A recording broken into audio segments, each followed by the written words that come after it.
What's up, guys? It's D Brown with Track Headz, and today I'd like to welcome you to another episode of Track Headz. So,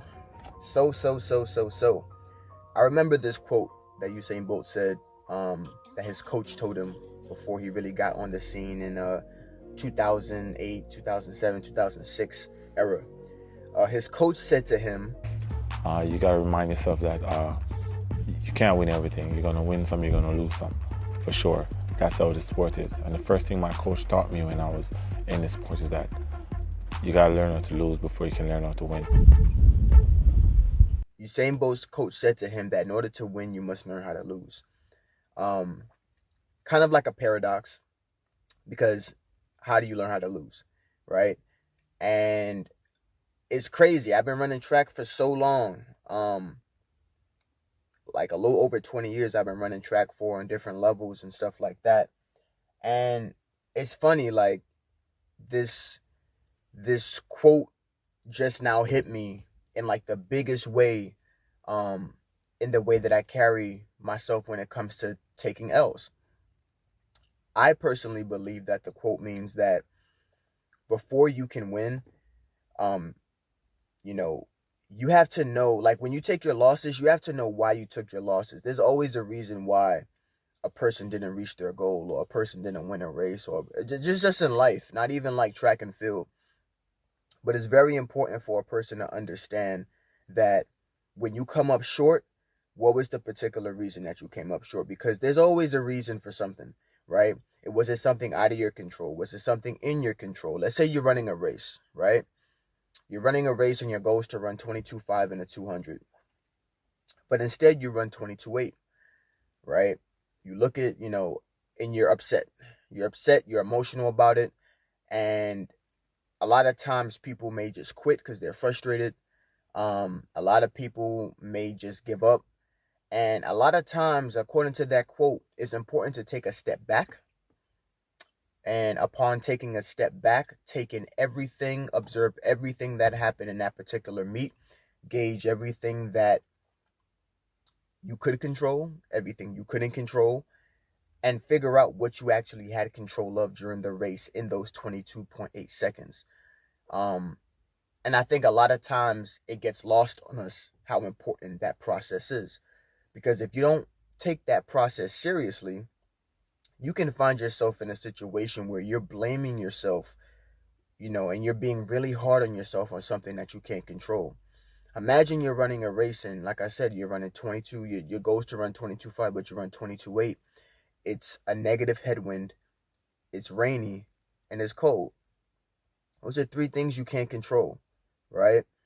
You can probably put on long tights. That's going to take care of the cold, but it's still rainy and it's still windy.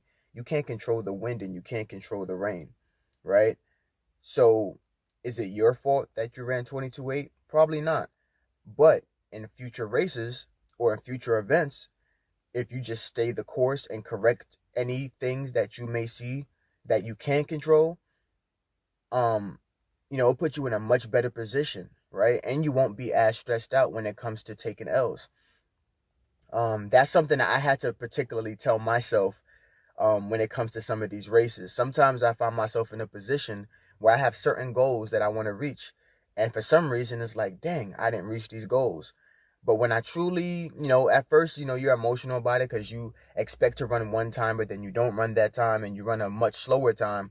And it can kind of be embarrassing sometimes, right? Because you have the expectation upon of yourself to run a fast time, but you don't.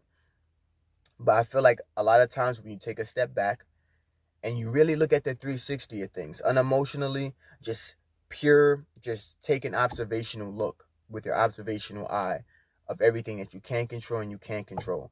And you can't control and you can control. And I feel like when you do that, a lot of things start to become really obvious to you, right? A lot of things start to become really important, that you may have not noticed before. So with all that being said, I really want to make a distinction, guys.